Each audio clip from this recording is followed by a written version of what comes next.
Can I talk to you about a problem I'm struggling with? Sure. What's going on? Well, I've been working at a clothing store in the mall for a month now.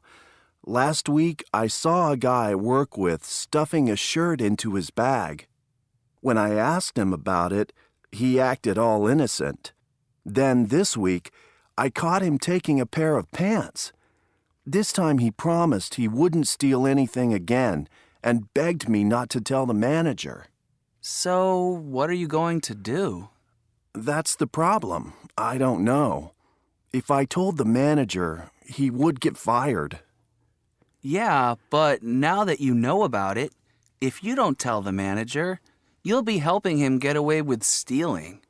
He's put you in a rotten position. I know. What do you think I should do? The way I see it, if he's stolen twice before, he's likely to steal again. You can't trust him. Do you think he might even steal from the cash register? I wouldn't put it past him.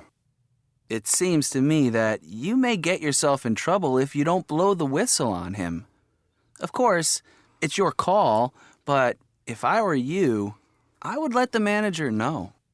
Yeah, you're probably right.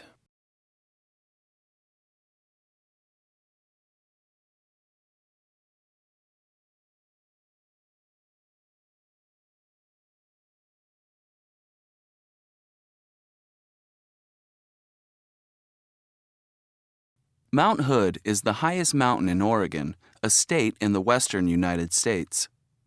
At 3,400 meters, it is an irresistible draw to hikers looking for a challenge.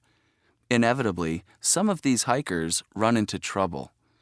Each year, 25 to 50 people have accidents or get lost on Mount Hood and require rescue.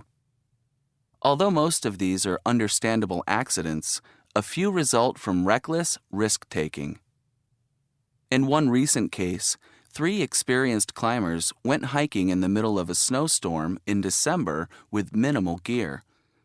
Most hikers climb Mount Hood in May or June when the weather conditions are favorable. But in December, the mountain is covered in snow and ice. Winds up to 135 kilometers per hour whip the snow around, making it difficult to see. Temperatures can drop below freezing. As one rescue worker put it, what were they thinking? They were just asking for it. There is growing frustration in the community towards such risk-takers and the danger they put the rescuers in. During a rescue a few years ago, a helicopter full of rescue workers crashed, and the rescue workers narrowly escaped being killed. Linda Carl, who lives in the Mount Hood area, asks, if someone made a poor decision, why should rescue teams have to risk their lives to save them? Why are people tempted to take unnecessary risks and do things that aren't right if they know that they can get into trouble? Most of the Mount Hood rescue workers are either volunteers or part of the local sheriff's department. There is no charge for these rescues. It is the taxpayers who pay the bill.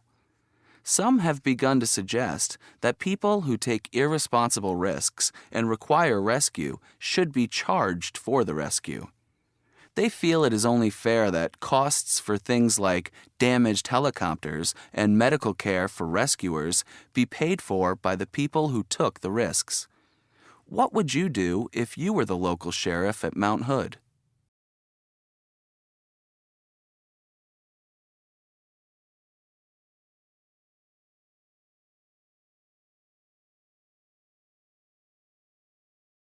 One.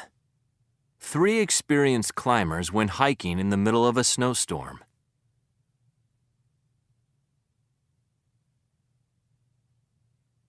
2.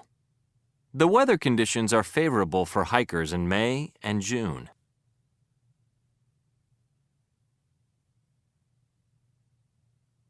3. In December, the mountain is covered in snow and ice.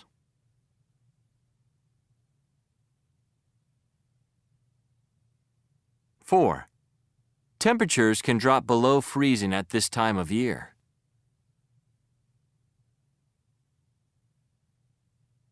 5. Most of the Mount Hood rescue workers are volunteers.